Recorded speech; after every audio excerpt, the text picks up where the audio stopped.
Hello साथियों, मैं जितेंद्र आप सभी लोगों का बहुत बहुत स्वागत करता हूं आपके अपने इस यूट्यूब चैनल पे। तो फ्रेंड्स, आज के इस वीडियो में एक ट्रेंडिंग टॉपिक पे बात करेंगे, जो कि आपको पता है कि ग्रुप डी में माध्य माध्यिका बहुलक मतलब एक ही चैप्टर में तीन चीज़ें हैं। स्टैटिक्स का पोर्शन है और यहाँ से आपके पूरे पूरे दो क्वेश्चंस फिक्स हैं कि आना ही आना है।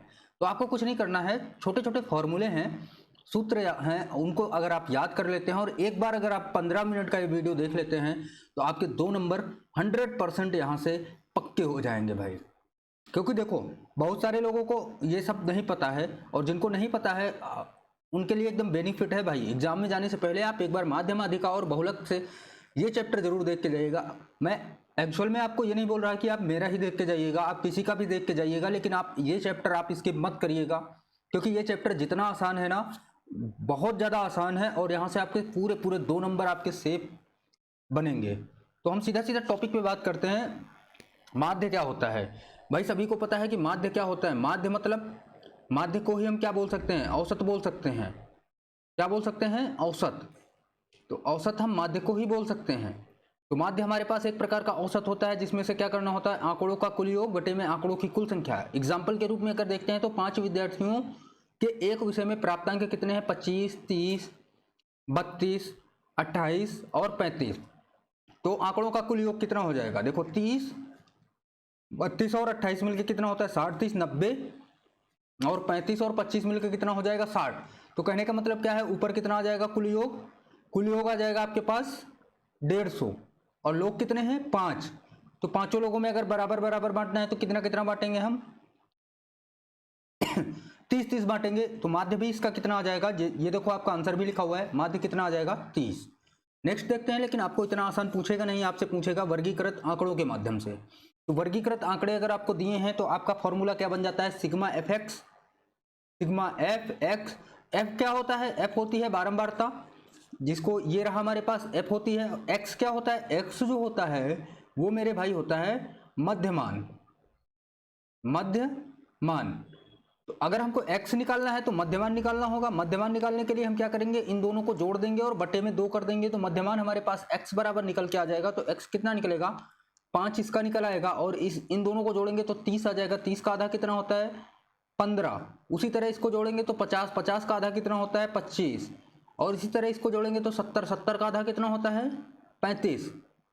और इसी तरह इसको जोड़ेंगे तो 90, 90 का आधा कितना होता है? 45। भैया आप देखो, एक चीज आप देखिएगा कैसे हो जाएगा। 0 और 10 के मध्य में मिड वाला क्या होगा? 5। तो यही तो मध्यमान है। 10 और 20 के बीच में मिड वाला क्या हो जाता है? 15। यही तो मध्यमान है। 20 और 30 के बीच में मध्य वाला क्या है? 25। यही तो मध्यमान है। 30 और 40 के बीच में 35, ये भी मध्यमान ही बनेगा। और 40 और 50 के बीच में 45। तो ये हो गया हमारे पास x की वैल्यू। ठीक है, तो x की वैल्यू आपको मिल गई। अभी हमको पता है fx की वैल्यू भी हमको याद करनी है। तो fx की वैल्यू f इंटू में किसकी? x की। तो भैया f आपको दिया है, x दिया है, तो गुणा कर दो। 60 और 15 छक्का 90 और 25 अट्ठे 200 और फिर 35 चौको 140 और 45 दूना 90। अब सिग्मा fx यानी कि योग कितना हो जाएगा? योग भाई कितना हो जाएगा? जोड़ लो। देखो, जोड़ेंगे तो 60 और 140 मिलके 200 होता है।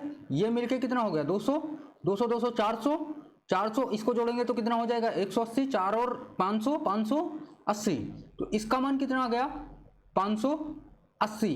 अब भैया देखो, दिया है 32, तो या तो आप जोड़ के यहाँ से 32 बारंबारता निकालेंगे, आपको सीधा सीधा दिया भी है 32, तो सीधा सीधा हम भाग किससे करेंगे? 32 से। तो काट दो, चरवट 32 8 बार गया। फिर 4 से इसको काटेंगे तो 4 इकन्नम 4 और फिर 4 चौक 16, 4 पंचे 20। कितना आ जाएगा? 145 बटे में 8। अब इसको काटेंगे तो कितनी बार जाएगा? 8 इकन्नम 8, 6 बच गया, 65 हो गया, 88 64। कितना हो गया? 88 64। अब दशमलव लगा लेंगे, 1 बचा 10 हो गया, 8 इकन्नम 8, 8 दूनी 16, 8 पंचे 40। आपका आंसर कितना आ जाएगा? 18.125 आंसर आपका बन जाएगा यहाँ से। क्लियर है? तो आसान है, बहुत ही ज़्यादा आसान है। ऐसे ही आपसे क्वेश्चन पूछेगा। यहाँ पर आपसे कुछ चीज़ें आपको अलग दे सकता है। जैसे यहाँ पर आपसे x दे दे, यहाँ पर y दे दे, और आपसे क्या बोल दे कि इनका योग जो है 32 है, तब आपको निकालना होगा। तो इसका गुणा करा देंगे, सेम यहाँ पे हम रखेंगे, तो सेम टू सेम आपका आंसर बन जाएगा। तो आप उसको भी मैं कराऊंगा और नेक्स्ट पार्ट में इसके कराऊंगा। तो आगे वाला देख लेते हैं। इसके बाद क्या आता है, मध्यांक, यानी कि जिसको हम बोलते हैं मीडियन। मीडियन मध्यांक यानी कि माध्यिका भी इसी को बोलते हैं भैया, तो इस चीज का विशेष ध्यान रखिएगा। तो माध्यिका भी हम किसको बोलते हैं, इसी को माध्यिका बोलते हैं, इसी को मध्यांक बोलते हैं, इसी को मीडियन भी बोलते हैं। ठीक है, तो चलो देखते हैं। यहां पे थोड़ा सा कट गया था, आप भाई देख लीजिएगा। तो यहां पर 45 दूना 90 था। ठीक है, ये रहा माध्यिका। चलो भाई माध्यिका, यदि आंकड़ों को अवरोही या आरोही क्रम में, तो ये माध्यिका निकालने के लिए आपको इन दो चीजों का विशेष ध्यान रखना पड़ेगा। या तो आप आंकड़ों को आरोही क्रम में लगाएं या अवरोही क्रम में व्यवस्थित किया जाए, तो मध्य में पड़ने वाले पद का मान उन आंकड़ों का मध्यांक कहलाता है। अब मध्यांक निकालने के लिए हमारे पास बेसिक से दो फॉर्मूले होते हैं। यदि n बराबर, यानी पदों की संख्या सम हो या फिर विषम हो। अगर n विषम होगी तो हम क्या करेंगे, n+1 डिवाइड बाई 2 में पद का मान। यदि n बराबर क्या होगा, सम होगा, तो n/2 में पद का मान, तथा n/2 + 1वें पद का मान, और दोनों का बटे में 2 कर देंगे। देखो यहां पर देखेंगे तो कितना है, यहां पर अगर हम देख लें मेरे भाई, तो देख लो यहां पर सभी आरोही क्रम में लगे हुए हैं। तो इस चीज का विशेष ध्यान रखना कि आरोही या फिर अवरोही क्रम में लगाना है। तो 1 हो गया, 2 हो गए, 3 4 5 6 7 8 9 10 11 12 13 14 15। n बराबर कितना है, 15, जो कि कैसा बनेगा, विषम। कैसा बनेगा, विषम। विषम बन गया। तो हम इसका कैसे निकाल सकते हैं, देखो हमारे पास लिखा हुआ है सूत्र, n+1 डिवाइड बाई 2 में वें पद का मान, वें पद का मान। तो भैया निकाल दो, 15 प्लस का 1/2 यानी कि 16, यानी कि 8वें पद का मान, 8वें पद का मान। 8वां पद हमारे पास कौन सा हो जाएगा, देखो 1 2 3 4 5 6 7 8। 8वां पद कौन सा हो गया, 115, जो कि मध्यमान यानी कि मीडियन क्या हो जाएगा, 115। अगर यहीं पर सम दे दिया जाए, यानी कि 5 दे दिया जाए, 6 दे दिया जाए, 8 दे दिया जाए और 12 दे दिया जाए, आपसे पूछे कि इनका मीडियन बताइए, इनका मीडियन क्या हो जाएगा, तो हम क्या करेंगे, देखो n बराबर कितना है, 4, जो कि क्या कैसा है, सम है। तो भैया हम फॉर्मूला क्या लगा देंगे, n/2 वें पद का मान प्लस n/2 वें प्लस 1 ये वें पद का मान, और बट्टे में क्या कर देंगे 2। तो भैया n/2 यानी कि 4/2 2वें पद का मान प्लस तीसरे पद का मान, बट्टे में 2 वहाँ मान। तो भैया दूसरा और तीसरा पद कौन सा है, ये वाला। 6 और 8 कितना हो गया, 14, 14/2। तो मध्यमान कितना आ जाएगा इनका, 7। क्लियर है। कोशिश करी है आपको बहुत ही आसानी के साथ समझाने की, तो आप लोग भी थोड़ा सा समझिएगा। और अगर ना समझ में आए तो एक एक बार करके रिपीटिशन में आप करके देख लीजिएगा, तो आपका बनता हुआ चला जाएगा। अब देखो यहां से इसके बाद ये भी आपसे डायरेक्ट पूछ सकता है मध्यमान निकालना, लेकिन हम आंकड़ों को भी, मतलब वर्गीकृत आंकड़े अगर आपको दे दिया जाए तो आप कैसे निकालेंगे उसका भी हम देखेंगे। देखो वर्गीकृत आंकड़ों के लिए हमारे पास एक सूत्र होता है, मध्यांक बराबर क्या होता है, तो देखो L प्लस में n/2 माइनस C अपॉन में F इंटू L। तो अब यहां पर सॉरी L नहीं होगा, ये क्या होगा, I है। तो इसको समझिएगा, I है भाई ये।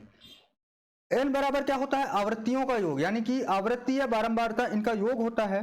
F क्या होता है, मध्यांक वर्ग की आवृत्ति। C क्या होता है, मध्यांक वर्ग से पहले वर्ग की संचयी आवृत्ति। तो भैया संचयी आवृत्ति यानी संचयी बारंबारता आपको निकालनी होगी, आपको यहां तक दिया होगा, केवल इतना आपको दिया होगा, और इनसे पूछेगा आपसे कि भैया इसका मीडियन यानी कि वो बताइए, माध्य।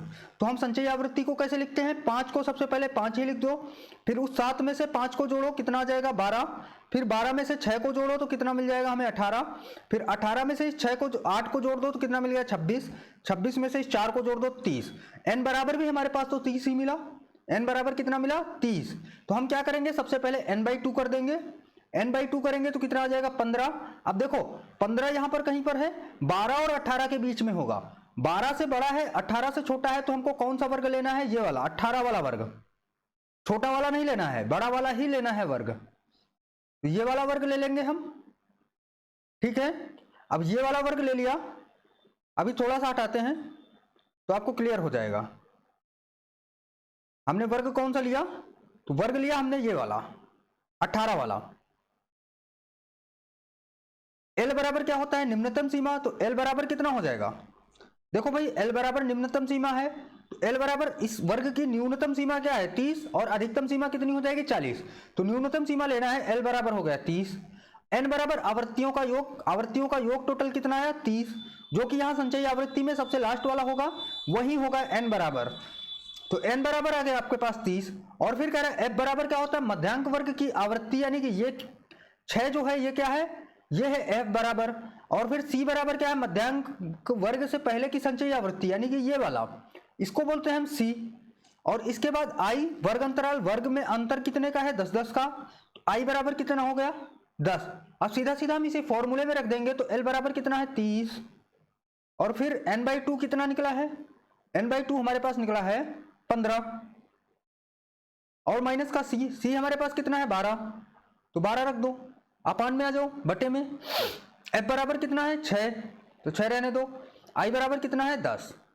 तो भैया देखो यहां से हम काटेंगे, काटा पीटी कर लेते हैं 30 और प्लस का यहाँ पे कितना बचेगा 3 बटे में 6 गुणे में 10, 3 दूनी 6, 2 से काटेंगे इसको 5 बार जाएगा, 30 और 5 मिलके कितना हो जाएंगे 35।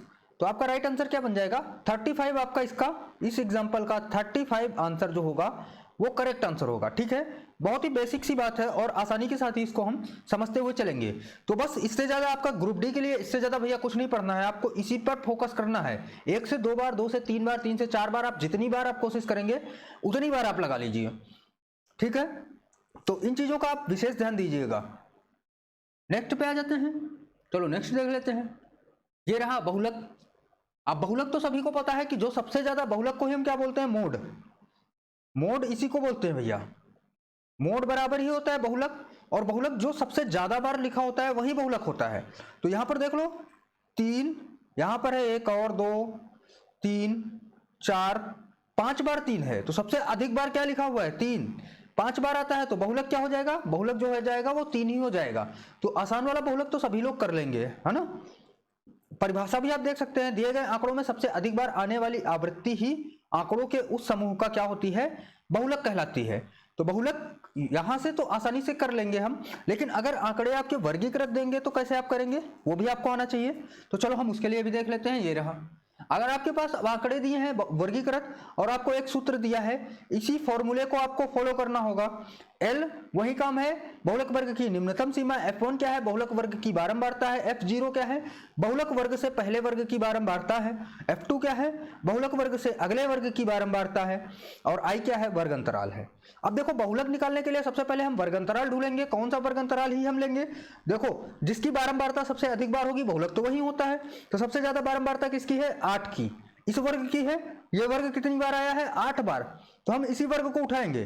तो जो बहुलक वर्ग होता है उसको क्या बोलते हैं हम, बहुलक वर्ग की बारंबारता को F1 बोलते हैं, और F2 को क्या बोलते हैं, अगली वाली को F2 हो गया, और फिर उसके पहले वाली को क्या बोलते हैं, F0 हो गया।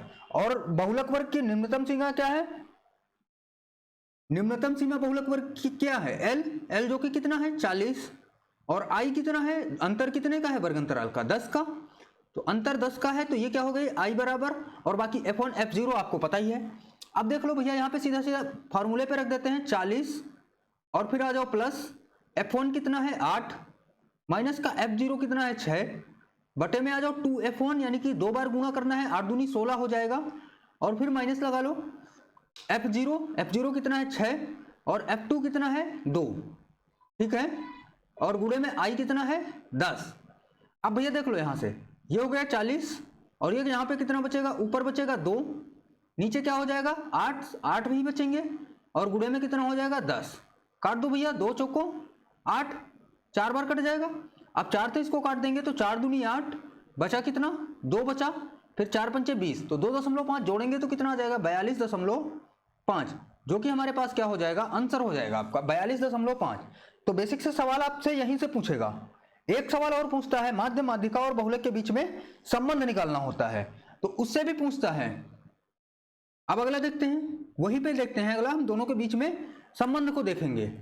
अब दोनों के बीच में क्या करेंगे भाई, दोनों के बीच का संबंध देखेंगे। अगर हमको संबंध पता चल गया तो भी हम आसानी के साथ क्वेश्चन कर सकते हैं। आपको देखो, माध्य माध्यिका और बहुलक के बीच में संबंध क्या होता है, बहुलक बराबर होता है 3 मध्यांक माइनस का 2 माध्य। ये एक सूत्र होता है। यहां पर आपको दे दिया जाए, जैसे कि देखो, यदि किसी आंकड़े का बहुलक तथा माध्य कितना है 4, तो बहुलक भी 4 दिया है और माध्य भी 4 दिया, तो मध्यांक निकालना है। मध्यांक बहुलक बराबर क्या होता है 3 मध्यांक, यानी कि मीडियन को हम यही रहने देते हैं, माइनस का 2, माध्य कितना है 4, 4 दूनी 8 हो जाएगा, 8 इधर का आ जाएगा तो कितना हो जाएगा, ये हो जाएगा 4, बराबर में कितना हो जाएगा 3 मध्यांक माइनस का 8, 8 इधर आ गया तो किस में हो गया, प्लस में, प्लस का 12 बन जाएगा, 12 बराबर क्या हो गया 3m, 3 से काट दो, कितनी बार जाएगा 4 बार, तो m बराबर कितना आ गया 4, यानी कि मध्यांक भी कितना आ जाएगा, मध्यांक भी मेरे भाई 4 ही आ जाएगा।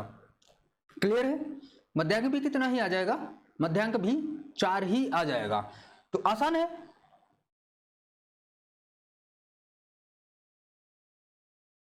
आसान है, क्लियर है। चलो भैया आगे देखते हैं।